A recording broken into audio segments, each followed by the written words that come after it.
Hello, Dr. Benji speaking. Hoping to be of service, unless that service is stress relief. I'm at the station now. Well, how was your journey down? Excellent, yes. I had a brief incident in Peterborough, but a citizen's arrest soon solved that. I'm so sorry you had to see that. See it? I was the arresting officer. Blimey. Okay, well, Ken and Ben Sports News, they're off on a road trip at the moment, so it'll just be the two of us.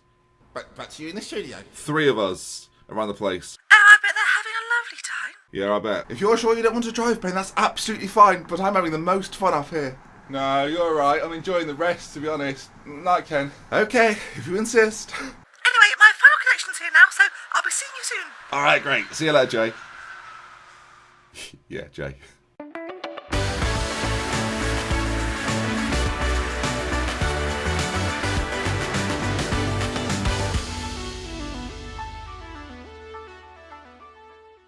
Hello there viewers, welcome back to an episode of Thames AFC with me, Dr. Benji FM, and today then, things have improved a little bit. We've won a couple of games against some lesser opposition, and it stands us in much better stead for this back end of the season. We play a couple of easy-ish games today coming up. Games that we should win. Whiteleaf and Shaw on both sides that we are capable of beating, but then again, we were capable of beating Phoenix Sports and fell in that one. But if you saw at the end of last episode, the very end, we beat South Park 1-0. We then followed that up against Phoenix Sports, a team I thought we would probably get the best of, and lost to an 87th minute winner for them. Disappointing, obviously, always disappointing, viewers. And then a 2-0 win over Herne Bay, who we are categorically saying are absolutely dreadful. If you take a look at the league table, you see Herne Bay down there with the Walton Casuals, down there with East Grinstead, teams basically that we've beaten before. Sure, we're playing today against Phoenix Sports, a team we should have beaten, but these teams that are below us, generally speaking, if you look at our wins this season, most of them appear in the win column. Not so many sides in the top 5 appearing on that column. In fact, none of the teams in the top 5 appearing on that column. I mean, you can add 6th to that as well, can't you? And 7th. 8th, though, Corinthian Casuals, we beat them. Somehow we beat them. And it was a 4-2 win over Cray. Mohamed Sumar getting a goal penalty, and then a 91st minute winner sort of sealed everything for us. They pulled it back. It was 3-2 with not long left to go. Michael Power with it, but we'll take a look at the Dominic Taylor strike right at the very end to seal the deal, shall we? It's been funny with strikers. We've been a bit inconsistent with our selection. It's hard to know in this division who's really a cut above the rest, but you can see Taylor there, smart finish, and he's good from that angle. I've said it before, from those sort of angles, he does tend to finish more often than not, and that's what you need in games against teams that are similar to you. Cray are a little bit better, but even so, he scores goals, as does Summer, against the weaker sides, and that's where they seem to shine. In the bigger games, we don't really have anyone stepping up in those, and that is part of the reason in which why we fail so often in them. So 5 games left to go this season. Next episode will probably be a single game against Chipstead, if there's something to play for. I don't think there is. We'll show you more games if there was. We have 50 points currently, hoping to get around that sort of 12th place mark. If we can hit 12, that'd be great, and today we have a real chance of doing that. So let's introduce you to the team. I'm in a better mood after last episode. Last episode I was pretty angry. Today I feel cooler, I feel calmer. This is the team that we're going with then. We're going for this 4-3-3 system. Patel's going to be in goal. Campbell, Comfrey, Dakwa and McAteer. O'Sullivan then, the new region of course, sitting just behind our midfield too, but in front of our back 4, providing a real good shield. At 15 is very good. Tannoy, Milbourne, Kawasi, Gibson and Summer up top through the middle. We've got options on the bench if needs be, the likes of Dominic Taylor if we have to bring them on. And the big news really is we saw last episode that Confrey was subject to a little bit of interest. We've got him not till the end of the season, but to the end of next season. Part-time deal, £35 a week, 20 years of age, easily our best defender. The fact we've got him tied down to the club for a little while is really good news. So hopefully he'll be here now for the foreseeable future. Definitely our best defender. We need more like him. So into this first game we go then. Whiteleaf, the opposition. They're not the best side in the world. They've got this guy up top, Ventus Bowler, is it? He's fast and good finishing, good technique. Could be a danger. Right then, the games do indeed begin. We'll put the end at the bottom side of the league table. You can see there, they're on 54, we're on 51. So if you can get ourselves a win today, that'd be good news. And we've not won for ages, I don't think. Not on a video anyway. We've had a few wins off, and we had a win at the end of last episode, sort of. But we need to win today. We've not had a win for a little while in convincing fashion. We've had a few scrapes, and we've got through a few games. But this formation seems to be working out slightly better as Dakwa plays it forward to nobody. But hopefully this team can gel a little bit. You saw some of the orange lines on the tactics screen. They're starting to get to know each other a little bit better as Cook goes close for them. And danger signs early on. Away from home, but I still think we're similar to to this side. As Gibson finds Tannoy on the edge. Oh, it's an amazing non-league goal. I love it so much. Lloyd Robinson has been given the own goal. Could have been any of about 7 players, I think, on this one. It's not to Andy Tannoy, who's in loads of space. Volleys hits one player, hits another, rolls into the back of the net. The keeper's nowhere, and we take a 1-0 lead away from home. Campbell thrown on that far side. Kwasi into Summer. If he could do anything, he finds Gibson on that side. Good shot on goal, but no, doesn't go into the back of the net. I do think wingers, though, I'm finding more and more that whether it be the 4-2-3-1 or the 4-3-3, essentially, you need wingers. You just need those pacey players. Crosses, he seems to get so many goals from crosses, it feels like. The more you get of those, the more goals you're likely to score. And that's something going into next season. They're 2 areas, both wide areas. That's where we need to improve massively. Right now, it's probably one of our weaker areas. So the sides, actually, are not good. Essentially, we're playing bowling without the bumpers up, which is not as easy. And that's actually not a bad analogy. We play Football Manager or football generally like a person that doesn't play with the bumpers. You know, we're very good centrally, but in the wide areas, it could fall off at any moment. Campbell lofts one forward, doesn't quite come to anything, and they've got a chance now to work something. Ball played forward, and Bolo, as we know, is dangerous. A shot on goal, my goodness gracious, bangs it into the far corner. The highlights are a little bit quick for me. Great finish though, and that sort of pace in this division is absolutely lethal. And you can see, they work it very nicely. The ball over the top beats our defender. And Bowler. This is actually, I'll tell you what, this is a good finish in this division. Just slots it into that far corner. Patel, he's not tried to save it, but still, good finish for them. 6.4 for either winger, and we don't really have anyone to bring on, and that is really the crux of the issue. There's 20 minutes to go. I'm thinking we maybe bring Taylor on in these last stages. We'll do that. He's a decent striker, and he scores goals for us, so we'll get him in and see if he can be the difference in these late stages. 15 minutes to go, and it's them with the chance.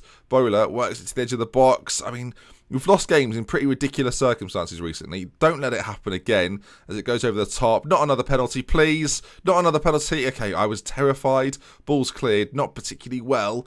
And they continue to bring it forward. Whiteleaf putting on a lot of pressure. Martin, Bowler's there again. Why did we highlight him at the start of the game? Dominic Taylor. Let's all focus on Dominic Taylor. 2-1 down. And we've not even scored. It was a fluke own goal. 5 minutes to go. There is another highlight. Taylor plays it into Kwasi, who's got a bit of pace. If we can start to use that, then maybe we'll have a chance. Tannoy forward to Taylor. Can we get a late equaliser? We give it away. And the pace of Bowler is a problem. This is going to be another defeat. I'm so sick of hitting record. Rubbish. Just again, rubbish. I don't know what's going on. We've been playing this system, the exact system, in recent games and winning. And then we play away from home and now we're struggling, are we? Taylor, chance. Oh, classic Taylor, that is. What did I say earlier? I'm happy. I'm cool. I'm calm, did I say? Corner to be played in by Tannoy. It's game over, though. I don't know why we're continuing with this charade. And there we are, 2-1 defeat. Flipping heck, we can't catch them now either. On to the next one. Shoreham coming up. If we can't beat Shoreham, I mean, I'm sure we'll beat Shoreham. That's all I'll say. Whiteleaf. It's the most weird spelling of Whiteleaf as well. Not that should give us an advantage. 1-0 up. And we lose it again. I mean, we were attacking, but we needed the goals. Right, we're going to try and release the Tannoy a little bit and try and get him involved a little bit more. The team remains the same. Milbourne and Tannoy are just going to switch places, and we'll see how we do in this one. Millinson's also going to come in for Kwasi, who is just so hit and miss. It's unbelievable, so we might as well try something else. In fact, we'll put Kwasi on the bench just in case we need to bring him on at some point. And let's get into it then. Let's see if we can beat Shoreham. I'm sure we can. It's a sure thing. Sure thing. That's right.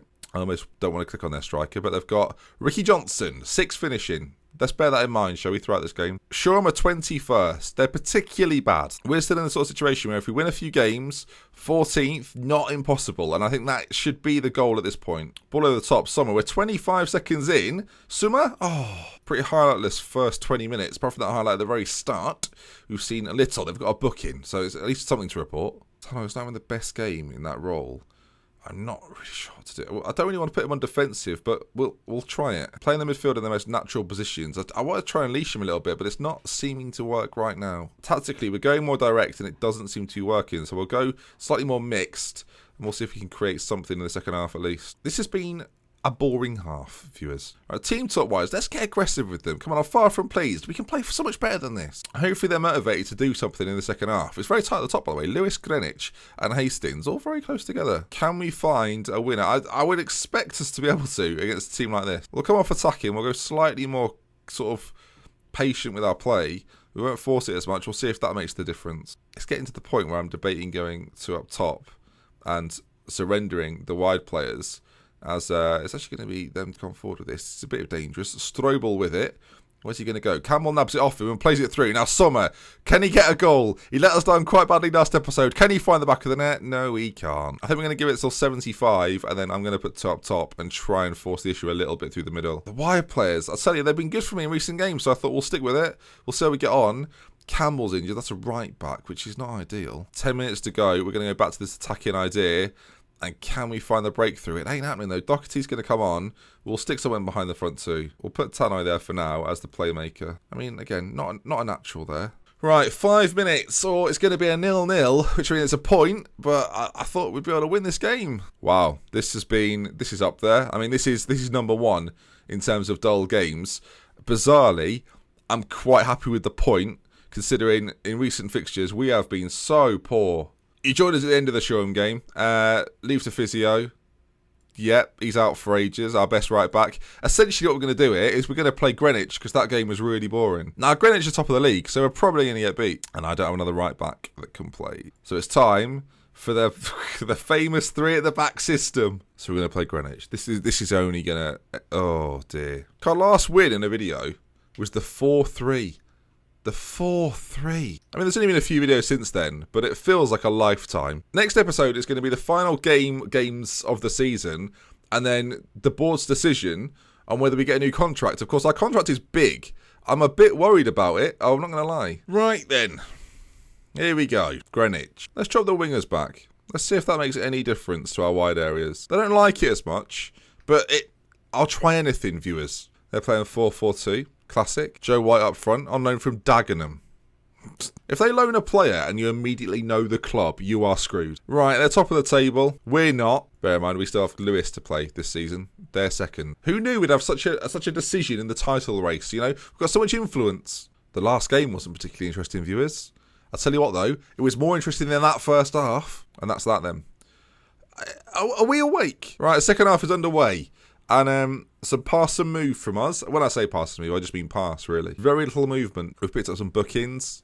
They're playing better. They've got they're just playing better, which is a concern for me, as they've got a corner whipped in, headed on goal. Millington off the bottom. I mean, that's what you're looking for from your right midfielder. As they're still trying to work this. A break could happen here, and we might have a chance. Maybe no, they worked it, but no, it comes to nothing. Our mark, a point against them here.